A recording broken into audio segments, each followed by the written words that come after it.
Hey, what's going on, you guys? In this reaction video, we're going to look at the anatomy of THC, something that y'all THC followers are here to watch. So come on, let's learn something new together, shall we? In celebration of 420, we're going to take a look at the cadavers and see if we can figure out what's going on with some of the common side effects of cannabis consumption, such as dry mouth, red eyes, and of course, the munchies. So, let's do this.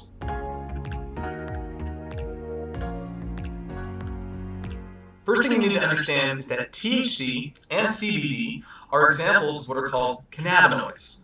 Or is it cannabinoids? I still don't know how to properly say that, but regardless, these cannabinoids are found inside of cannabis. But there are over 100 known cannabinoids, and THC and CBD are just two of them. THC being the psychoactive one, CBD being the non-psychoactive one. Exactly. Now, you have to understand that these cannabinoids are going to bind to receptors on the outside of cells called cannabinoid receptors. And they are part of this larger system called the endocannabinoid system. And there's still so much we need to learn about this endocannabinoid system. It's ridiculous. But what that means is, when you consume THC or cannabis products, it's not just going to go to your brain, it's going to start interacting with the tissues all over the body. And one of the first tissues it's going to interact with is your heart. So we have a heart here. You're looking at an anterior view. This is going to be the bottom of the heart. This is the top of the heart. And you can also see that we've made some incisions so we can see inside of the heart itself. But what's going to happen is THC is going to start accelerating the heart rate when you first consume it. And as that happens, you are going to get an increase in blood pressure.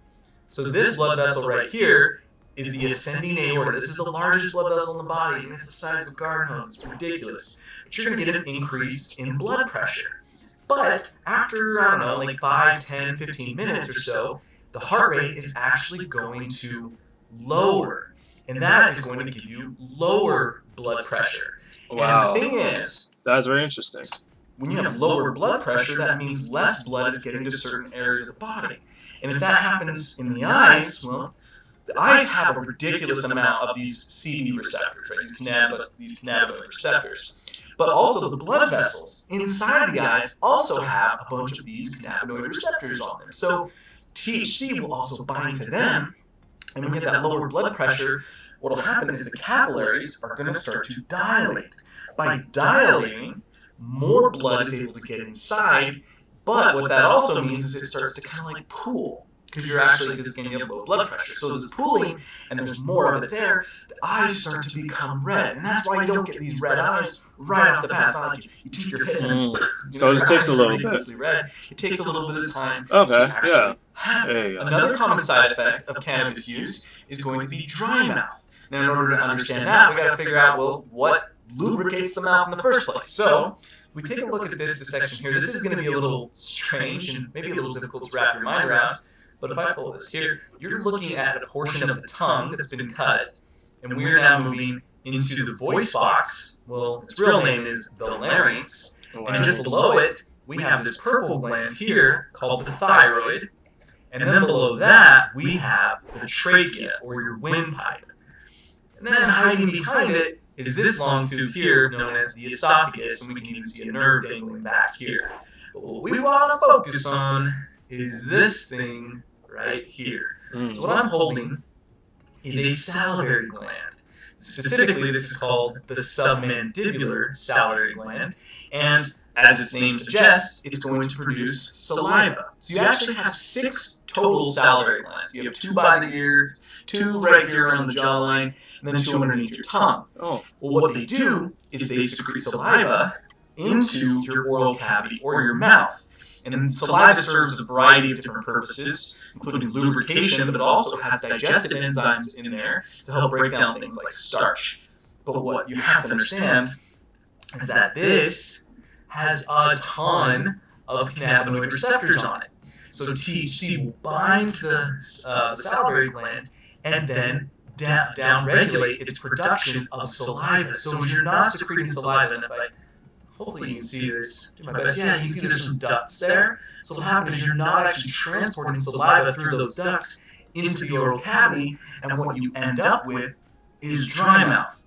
So here's the thing. We used to think for a long time that both dry mouth and red eyes were a product of smoke itself. I mean, that kind of makes sense if you think about it. The smoke is flowing up and floating up into the eyes. It's going throughout the mouth. It's hot. It's dry. That makes sense that that would be the case. But once we started consuming cannabis products that weren't smoke-related, so like edibles, for example, people were still getting dry mouth, and people were still getting red eyes, and that told us there was something else at play here.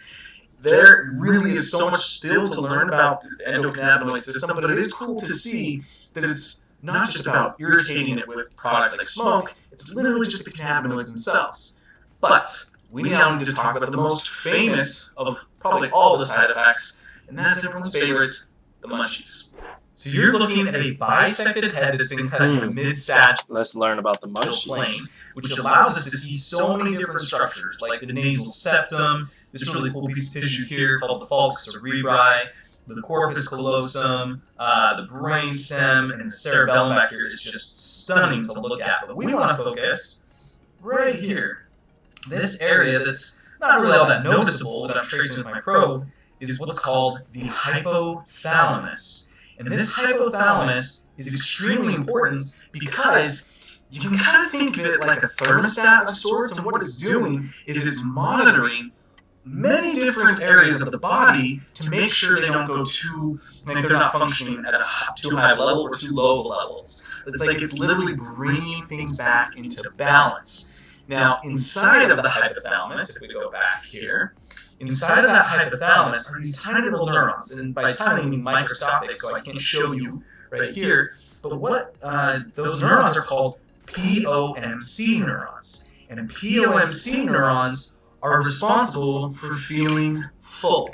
So when that neuron gets stimulated, you literally just go, oh, okay, it's time to stop eating. Well, here's the interesting part. THC binds to those CB receptors on the POMC neurons, activating it. You're like, Justin, that doesn't make sense. You just told me that if the neuron fires, I feel full. And now you're telling me that when THC binds to it, it causes it to fire. Doesn't that mean that you just feel more full? Well, that's where things get even more interesting, because the THC also goes inside of the neuron. And it binds to what's called a mitochondria. Mitochondria are ridiculously interesting. Maybe we have to do a video on those in the future. But what ends up happening is you also get endorphin creation. And when it's the combination of the endorphins and the firing of the POMC neurons, some weird strangeness occurs that we still don't fully understand, and you get hungrier. That's what's going on with the munchies. It's this strange combination that we're not really fully understanding. Now, there's other things at play here. There's other hormones involved, such as leptin and ghrelin. Those are the hormones of also feeling hungry and full. So again, there's still more to figure out, but I mean, that's what's going on when you're eating an entire bag of chips. The endocannabinoid system is honestly just one of the most fascinating things that I've ever come across, and I'm planning on doing an entire video specifically on the endocannabinoid system. But I also want to do a lot more, well, maybe not a lot more, but some more THC and CBD and cannabis-related videos, because, at least here in the United States, it's becoming legalized, both medicinally and recreationally, pretty much all over the place. And that means people are going to be consuming it at a higher rate, and I want to make sure that people are educated as to what is going on with your body as you're consuming these products. So I'd be curious to see what you would want, or you'd be interested in seeing yourself. So be sure to leave a comment below saying, hey, I'd like to see this, or see that, or give me those ideas, because I need your ideas, I need your help. But this was a really fun video to film. I hope every single one of you have a great 420, and if you are one of those who's partaking of cannabis products, now you know what's going on with your red eyes, your dry mouth, and why exactly you can't stop demolishing an entire bag of chips. But I'll see you in the next video. Very interesting video. I like it a lot. You know what I mean? Like, he definitely made the entire, like, concept of how we get high, you know, makes more sense. But I highly agree with everything this guy said. You know, 10 out of 10 video. If you guys learned something new, let me know in the comments. Like, what's the only thing that you totally didn't know about? Or was it everything that in this video that you know about? You know? I'll see you guys in the next video. Peace out.